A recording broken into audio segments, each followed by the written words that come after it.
Welcome to Outside Ourselves, a show featuring conversations that remind us faith isn't something we do, it's something we receive. Today we are chatting with my dear friend, Gretchen Ronnevik. Gretchen is the author of the book Ragged: Spiritual Disciplines for the Spiritually Exhausted, and she co-hosts the podcast Freely Given. One thing that you should know about Gretchen is that she is someone who thinks deeply about everything. And that translates to the way in which she communicates. And I think that's something that you will pick up on during today's conversation. She is thoughtful, kind, and gracious, and I'm so grateful for her willingness to give us a preview into her research on the topic of the patience of God. In our conversation, Gretchen talks about how she has found patience to be a steadfast descriptor for God throughout Scripture, and therefore a quality which underlines the consistency of his gracious attitude towards us in the tension of our lives as sinners and saints. Patience, Gretchen tells us, isn't as much a muscle to be flexed as it is a reality we experience as Christians, a reality given by a compassionate and enduring God who is slow to anger and quick to forgive. And that patience allows us the freedom to reorient how we view our neighbor, trusting that just as God is patient with us, he will be so with those around us. Trusting that God will answer us, perhaps not in our time and with our answers, but with answers that are meant for our good nonetheless. Thanks as always for listening. Enjoy today's show. Gretchen, thanks so much for joining the show today. Yeah, thanks for having me. It's always fun chatting with you. I'm super excited you're here today. For people who don't know, Gretchen wrote a wonderful book called Ragged a couple of years ago now, right? Has it been out Yeah, it came out 2 years? May of 21, so last year. Last year. Okay, so for over a full year. And Ragged, her first book, is on spiritual disciplines, but currently you are kind of in the middle of researching and thinking about another book, which I don't want to, give away the whole book, but I'm interested in the topic that you are looking into, which is why we're here today. So could you tell us a little bit about kind of what you're looking into and what you have been finding out in your research? Yeah, I writing a second book is really hard because the first one I wrote in my head for quite a long time, but just the very idea of patience is what I'm studying. It kind of came out of a weekend retreat that I was writing for a church that was having me come back to speak at their women's retreat again. And they wanted me to talk about living in hope. And I started looking up all of the verses in the Bible on hope and the context um, surrounding every single time the Bible talked about it. And what I found in the big picture of the redemptive story in the Bible, kind of like a tapestry, I was following that thread of hope, and twisted along with it in every single instance was the topic of patience. Hmm. And so then I asked a lot of questions. I kind of recoiled a little bit because patience is something that I associate with as, I don't know, like when you're a kid and your mom is just like, have patience, and, you're kind of waiting for something you want to happen. And um, something I try to teach my kids, but normally it's, shouted in a very angry way of, be nice, have patience, and Yeah, it's yeah, one of those things where I really struggle with it. And so I yeah. started asking some maybe uncomfortable questions of, um, is my lack of patience or the unwillingness of patience, is that affecting my hope or my Hmm. experience of hope? And so I started researching kind of the relationship between those two, the relationship between patience and hope. And it's taken me down a lot of rabbit trails. Yeah.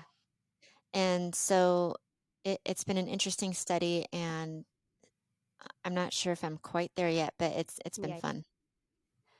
That's great. Can you talk a little bit? I'm curious about that specific relationship between patience and hope. Can you tell us a little bit more about what you mean by that? I'm assuming it's kind of is it is it directly tied to like our hope in God, or are you kind of talking more broadly, like just hope and patience Yeah. in general? I think specifically the hope that we have in Christ. Mm, And what was interesting was studying the biblical concept of patience. Sometimes the word patience isn't always used, sometimes it's endurance. And so I've been trying to properly define how the Bible talks about patience. And one of the things that in the New Testament, patience is properly translated as long suffering. okay. And that comes from, in the Latin, is long suffering, is patience. And that's actually related to um, the patience of, or the passion of Christ. It's where we get the word passion, which is the suffering of Christ. And that's where we get the word compassion, is to suffer with. Yeah. And so Yeah. I started seeing the tie-in together of patience and passion and compassion. And so, but that's in the Latin Vulgate. And so then I started looking at Greek to see how they had, how the Greek defined patience.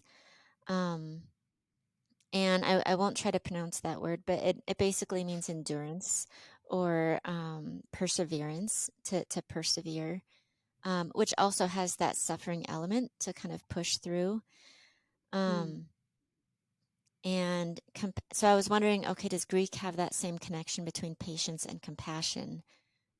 Compassion in Greek basically means your insides are moved, or your yeah. organs movement, just like really deep in your gut, you're moved towards something. But in Hebrew, the word for patience is hilarious. Actually, it means to have a really long nose. Hmm. And so, because the nose is the seat of anger, kind of like if you're huffing and puffing and really angry. And so, to be able to hold your anger, to hold your, is to have a long nose. Hmm. And so that is how, because that's just the descriptor for that. Um, the word for compassion in Hebrew, I got this from Chad's Unveiling Mercy. Um, Rahum, I don't know how to pronounce that again. Um, but it means to surround or internalize someone, almost to womb someone, to take them into your Hmm. womb. Hmm. And that was really profound to me. And as I've been looking for this idea of the willingness to suffer and the willing to take someone in, um, or to suffer with someone, all of it has been pointing me back to the theology of the cross Hmm. and what that means. It's um, learning to articulate that has been difficult. There's a story that I'm starting to share, though it's a little awkward one because I don't want to. I don't know. It's one of those stories that can be taken all sorts of different ways. But when I was giving birth to my fourth child, this was my first planned natural birth because I um, I had had complications in previous births with pain medication, and so I was planning on this one of not doing that. And so I had planned all these relaxation techniques, and I was praying my way through a contraction. I was just kind of counting up as it was getting more painful, and then counting my way back down. And a really hard contraction hit. And as I was praying, I remember really going to the Lord and questioning, because there was a passage that came into my mind of He knows all of our struggles and He knows all of our pain. And so I was really asking the Lord in prayer, do you know this kind of pain? Like, am Hmm. I alone in this kind of pain, or is this something that you don't understand? Yeah. Because this is awful and I Yeah. hate this. Yeah. And I'm not one to glamorize birth. So Yeah. um I it was really awful. And a picture came into my mind during that prayer, just kind of visualizing Jesus on the cross and the suffering that he had done and the passion that he did.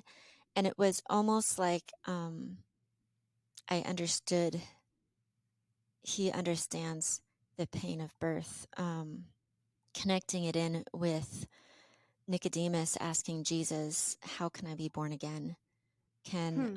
Can I crawl into my mother's womb again? Like, is that how it's going to be happening?" And to understand to be born of the Spirit, um, really understanding, which is actually a very medieval idea of, um, and to be. I don't want this to be taken out of context in any way, as though I'm feminizing God, but the cross being a picture of our second birth and Yeah. the suffering that Which had is, to happen yeah, for which is us. clearly an image throughout scripture. I don't think Yeah. No, that's that's not a huge very much stretch. there.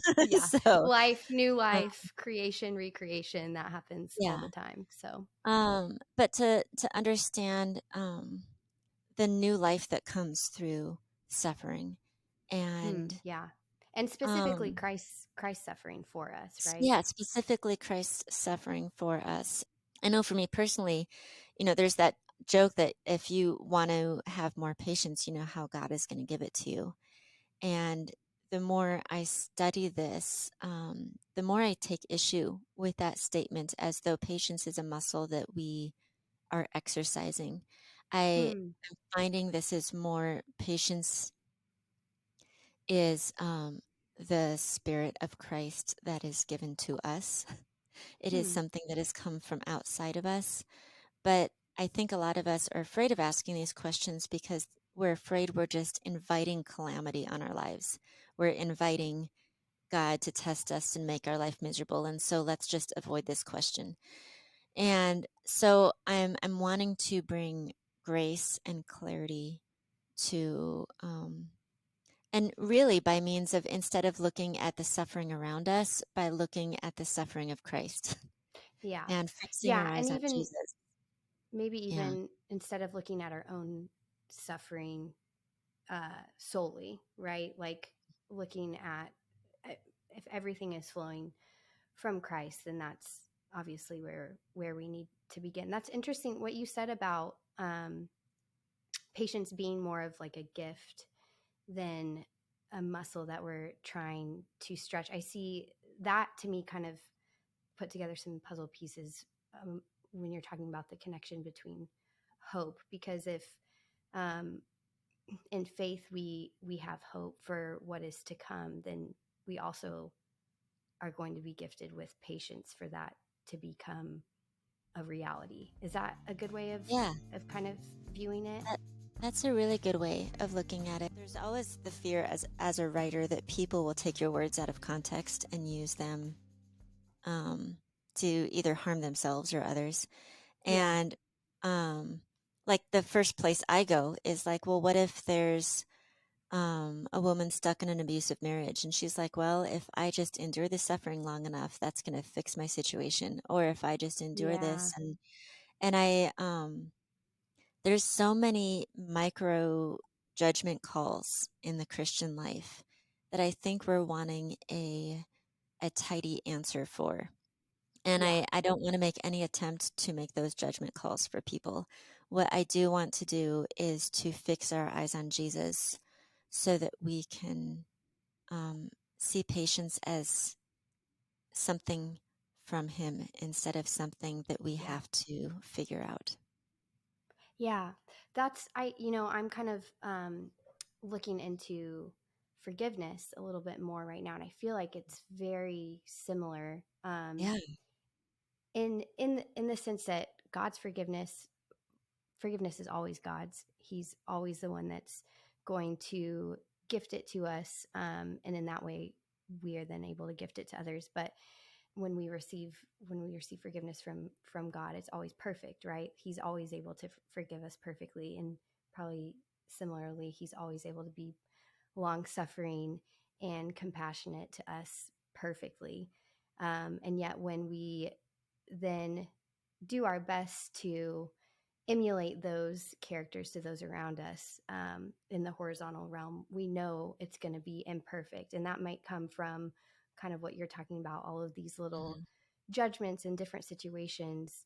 Um, or it could very much come from our own sin, and our own unwillingness and inability to do those things perfectly. So I think that's always it's always good for that to kind of be the context in which we talk about these things, and to try, I think, like what you're saying, not be super prescriptive all the time. Mhm. And Yeah. if you're going to be patient, then you have to do X, Y, and Z to every single person, because that's not probably the most helpful way to talk Yeah. about it. I don't know. And enduring or being long suffering doesn't always look like we think it will look like. Sometimes it Yeah. means standing up to someone who you've been too timid to stand up to because you haven't wanted to suffer for it, or you Hmm. haven't wanted to. I mean, there's various ways to look at that, but um, yeah, I lost my train of thought there. Well, can you Sorry. tell that makes me like, could you, is there like a, I don't know, this might be hard to do. Is there an example of that? Like, if you said it could look like standing up to someone rather than kind of like, I'm guessing, taking um, Well, I mean, something, what would that look like? look at the Apostle Paul and the Judaizers. I mean, he Hmm. could have said, I'm going to be super patient with you guys and all that you're doing. And it could, you probably don't know better and it'll be great. But instead, he was just like, okay, what you're doing is actually wrong. And Paul Hmm. suffered for a really long time for saying that. Yeah. So I think there's different ways that you could um, make claims about that. There's the doctrine of vocation, where we are God's mask to other people, and that is good and it is right. And how my sin often twists that is to, instead of thinking that I am the mask of God, I am God, and I am God, and I can do Yeah. what God is Yeah. actually doing. And so there's an enormous amount of humility that is, I don't want to say required, but maybe the goal of this is a proper understanding of our role and our place in this. Hmm. So Yeah. Yeah. Knowing that we are not master and creator, we're creature, plays a yeah, plays a part in the way we see it, and the way we see God, and then our relationship with others. Um, hmm yeah, I I was thinking what you said, the example you gave about Paul. It's almost like the patience that he showed, um, wasn't necessarily in speaking out, but in waiting for those who he spoke out against to come to repentance. yeah, So it's not necessarily that he wasn't being patient, but the placement of patience was maybe different than we would expect it to be. I don't yeah. know. And I mean, Paul wasn't going out stoning the Judaizers for not getting their Yeah. doctrine correct. I mean, there was an element of patience to him, of just um, saying what was true and receiving the ramifications of that in our sinful world. Yeah. Why do we need a patient God? Like, why is that so? Why have you found that so awe inspiring? Because I think that's maybe a character or a characteristic of God that we don't, I don't often go to right away. So how has that kind of changed how you see God and yourself? Well, I think we hesitate to talk about a patient God because, um, I don't know. for lack of a better term, marketing and evangelism of just like Hmm. there's this whole there's this whole marketing is the best term I can think of it of you don't know if you're going to wake up tomorrow. You don't know if this and this and this, and you don't know if count the days and come to Christ right now. Don't hesitate.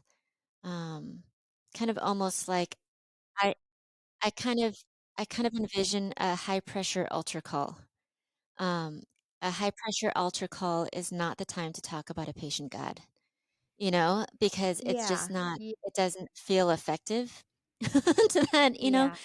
um, of a God. And we were talking a little bit before we started recording. There's a whole time element to this that is another Mm-hmm. rabbit hole I'm going down of um, if God is living in eternity and we are living in a very limited time and Mm-hmm. live in the restraints of time. Yep.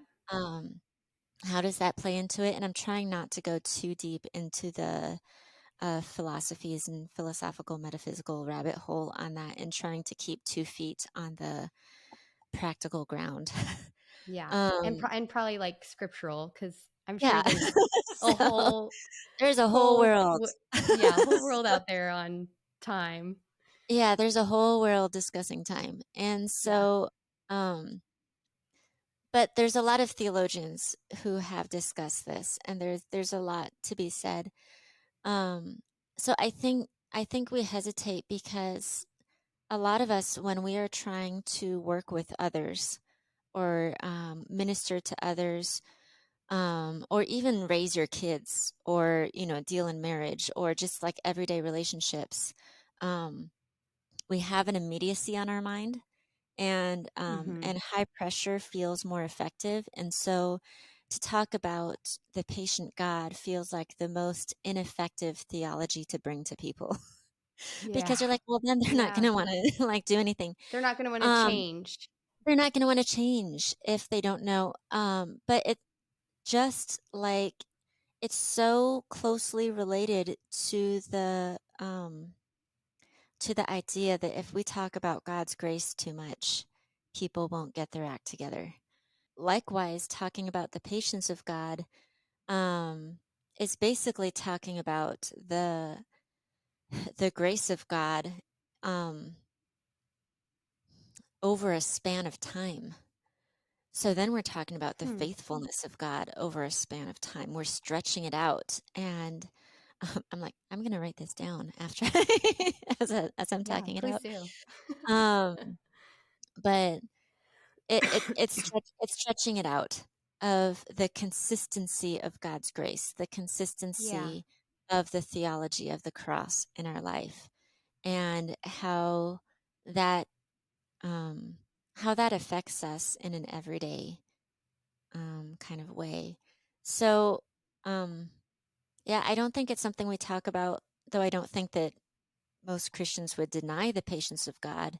It doesn't always sound like the most um, usable attribute to Yeah. beat people with, if that makes Yeah, sense. that's I So, mean, if you're trying to, definitely not the most, in our minds, effective um attribute, kind of like what you everything you just said. But I think for those who have um for people who are in a place where they feel burdened by guilt, um and burdened by the sin of their own lives, I could see it as an incredibly, I don't know if effective is the right word, but helpful, and maybe even, like you said, awe-inspiring thing to bring up. um, this last summer has been just a strange season for me.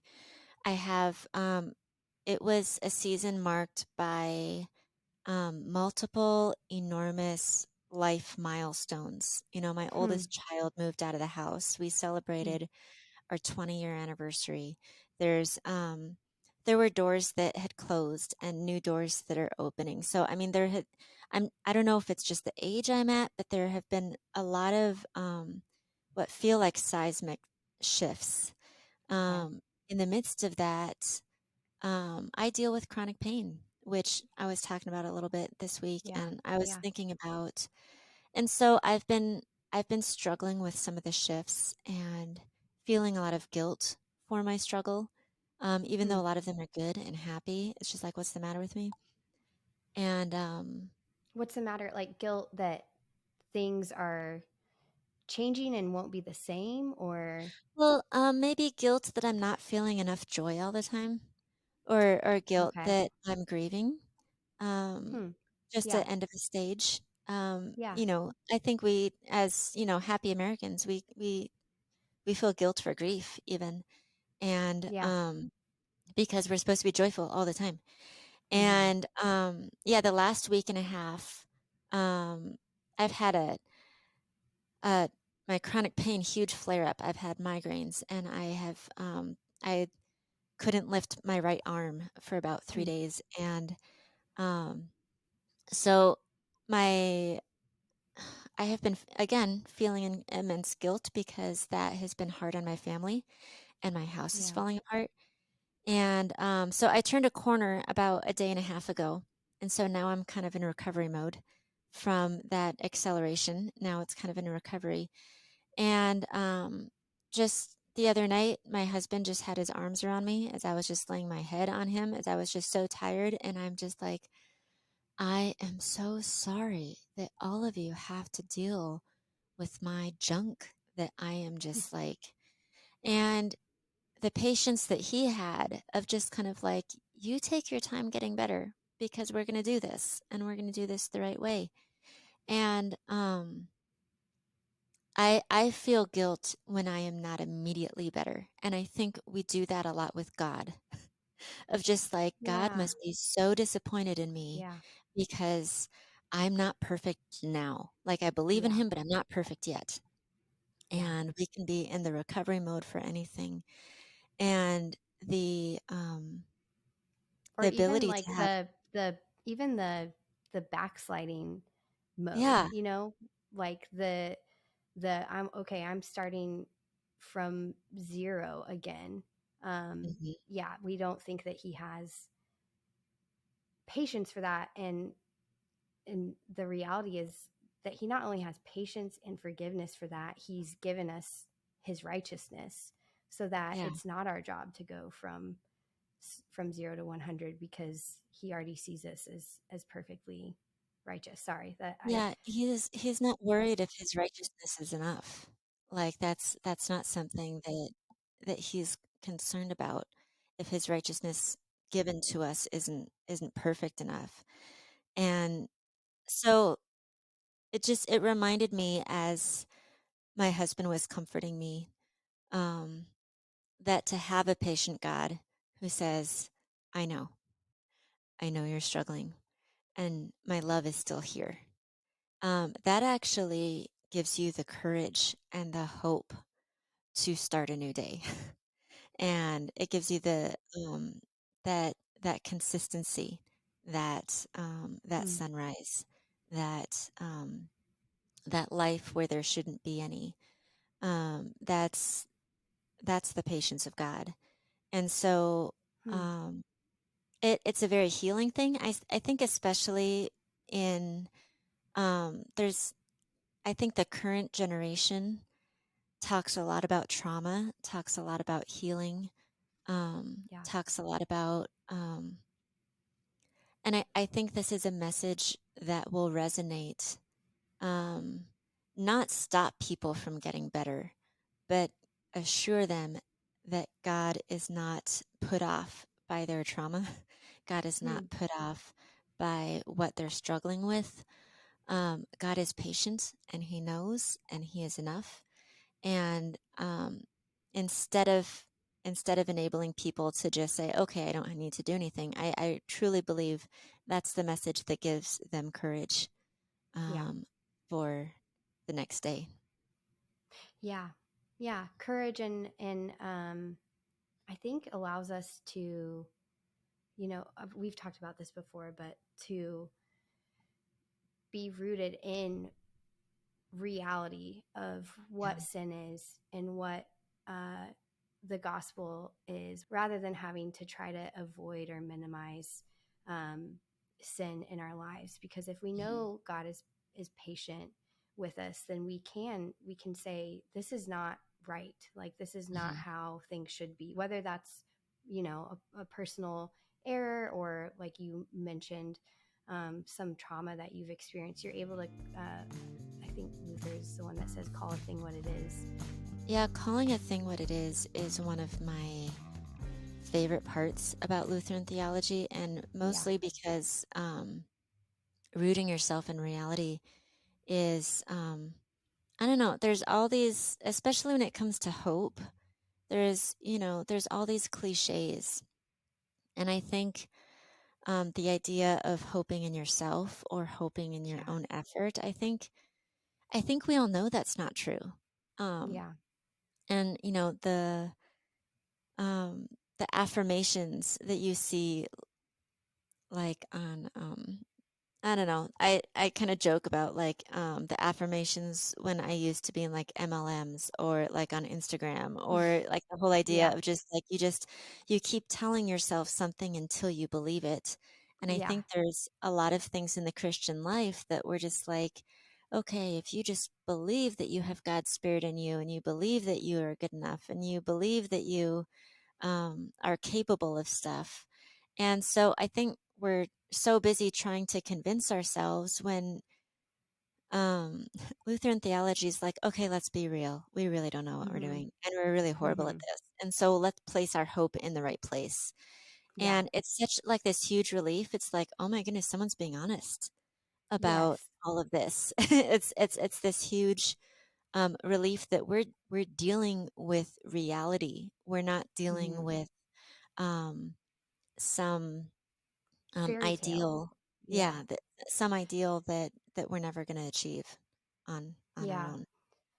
Yeah. I think another thing I see people like an example of false hope is kind of like, if you kind of what you're saying, like if you say enough of these mantras, or this mantra, whatever that might be, you're kind of able to will good into your life, Hmm. whether that's like prosperity, because I think there's that branch of Christianity, or maybe even like sanctification, like if you just Hmm. think hard enough about this, or um, you study your Bible and you do enough quiet times, like you're gonna will it into existence. And those are Hmm. both uh that's not the hope we're talking about. Like the hope Yeah.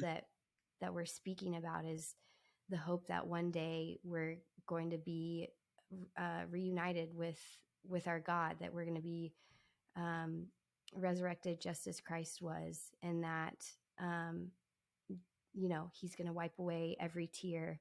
um, I think that's important, because we so often think um, that all we have to hope for, or what we should be hoping for, are these things that actually are going to not last, and not be eternal. And that's really not what the Bible's talking about. Yeah. I think this last week in my prayer life, I have, I think I appreciate a God who is honest. And I think he, in Yeah. his word, tells us a lot of things we don't want to hear because we would rather believe other things. Mm-hmm. One thing I've been currently wrestling through, which again has to do with my pain, um, is I really want to hope in a I want to hope that in this life, Mm. um, or next week or the week after, can I place my hope in the fact that this is soon over? Yeah. And Yeah. when and I want to be able to set the terms of my hope, and I want to um and I'm assessing, okay, eternal hope I know logically has more value, but temporal hope is really kind of, if I'm honest, that's what I want right now. Yeah. You And know? And so, yeah. like, wrestling with God with that and Yeah. saying, um, "Okay, I know you're telling the truth, but can I say for a moment that I hate the truth?" Yeah. And I'm gonna, and really confessing that to him Mhm. and letting him work in my heart that way. I found that in my prayer life when I am, um, brutally honest with God, he deals in truth. And he works Hmm. on my heart when I am praying in truth. Um, it's when I'm just pretending and trying to impress him that I Hmm. tend to not as quickly get the help that I need because And that's I'm not just necessarily because of him. It's because of, no, it's me. whatever. Yeah, Yeah, it's you. it's Yeah, or it's us. me avoiding the issue, and Yeah. yeah, Yeah. I think, and I don't think it's bad to have temporal hope. no, Like, no, um I and I don't think that that's what you're saying, but yeah, I think that's yeah, like it's important to know, like, if you're in chronic pain, if you have um a strained relationship, whatever it is, like, yeah, hope for those things to be fixed and pray in hope that they will be yeah, fixed. um but knowing that that's not the hope in which uh our faith is yeah, founded. That's not the hope that, like you said, lets us get up every morning to a new sunrise. yeah. Well, Yeah. I think if we're all honest, we want God to guarantee for us a happy life. Like we're always in this Yeah. constant negotiation. Yeah. Um, God, can you guarantee this for me? Can you guarantee this?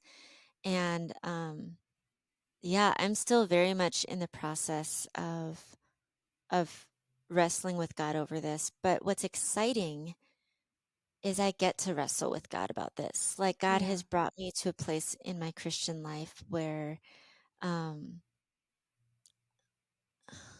I don't know if this is I don't know if this is the right term for it, but I'm almost excited, or at least I can trust in the fact that he can handle my hard questions.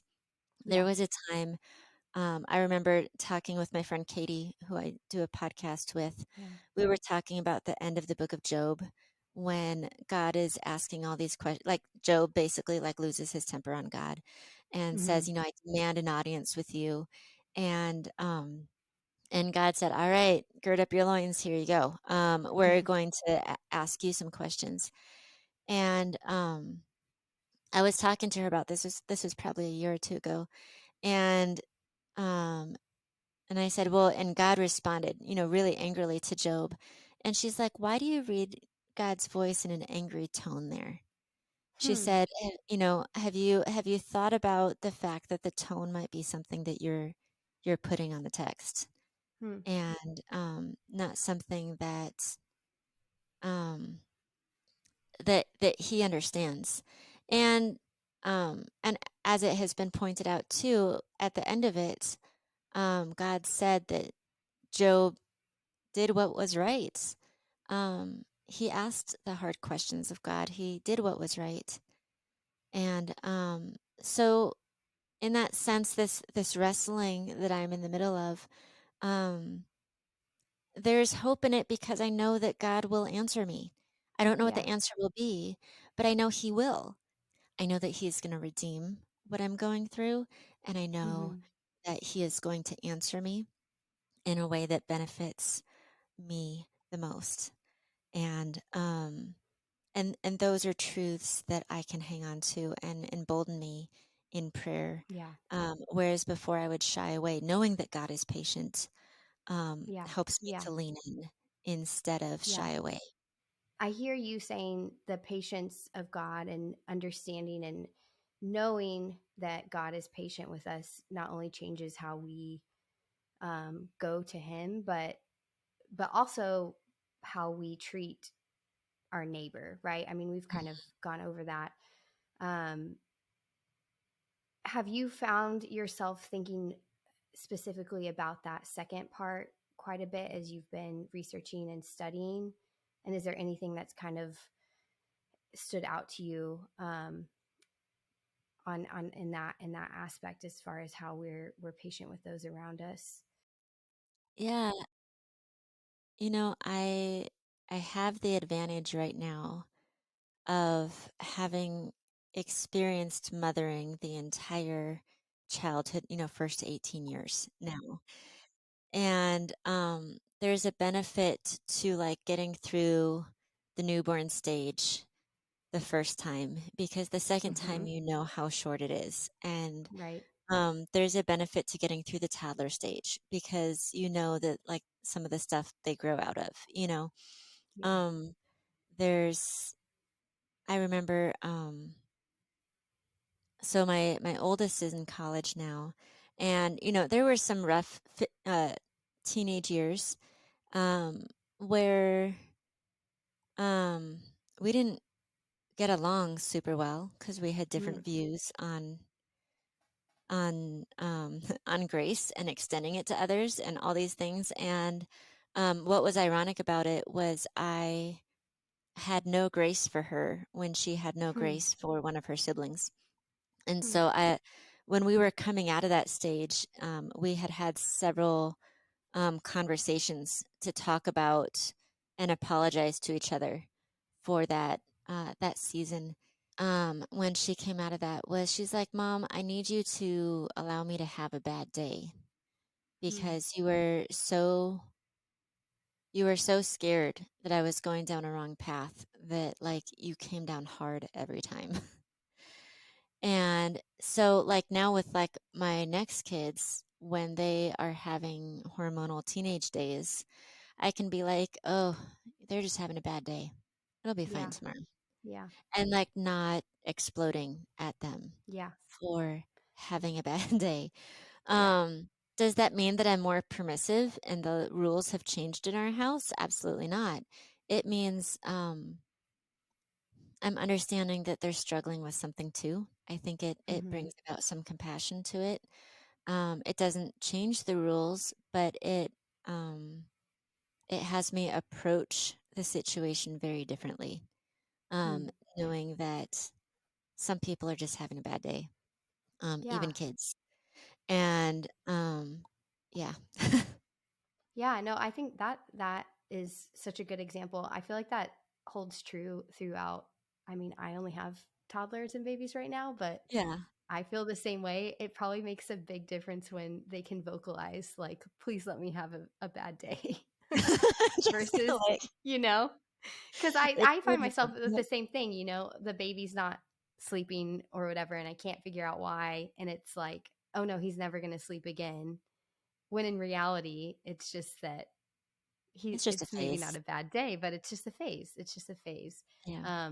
Yeah, I think that's such wise advice, specifically for parents, but I think it also transcends to other relationships Yeah. um, Well, as and well. So that's God. God remembers that we are dust, and that is a yeah. huge comfort to me. Hmm. And so, Yeah. in my patience with others, remembering that they're dust, it's Hmm. kind of that low anthropology that Yeah. Dave Zoll talks about. Remembering that we're dust, I think that's something that facilitates a lot of patience in us Yeah. because we're not expecting people to be God or to act more righteous than they are. Yeah. Um, but there, I think the self justification or the sense of justice rises up in us so quickly, and so again, that's where um, that tension is, and that's where we need a lot of wisdom. Hmm. Um, which again is another name that's a personification of Christ. We need Yeah. Christ. Yeah. So, Yeah. yeah. Well, I think that's a perfect place to end. Thank you so much Yeah. for chatting today, and I'm looking forward to whatever you're going to come up with, whenever that may be. Um, so thank you for your Ironically, a time, book on Gretchen. patience is taking a long time. So, We will persevere, though. We will endure until the book on patience by Gretchen Ronnevik comes out. So thanks for giving us a little preview on that. I learned a lot today, and as always, I'm so grateful for the time to chat. Thanks, Gretchen. Oh, thank you. Outside Ourselves is a 1517 podcast. To learn more, please go to 1517.org/podcast, where you can view all of our podcasts, including Gretchen's, freely given. If you have enjoyed Outside Ourselves, I would really love if you could give us a 5-star rating wherever you're listening to podcasts, whether that's on Spotify or Apple Podcasts. It's something that you can do super, super quickly, and it really does help other people find the show. Thanks as always, and we will see you next time.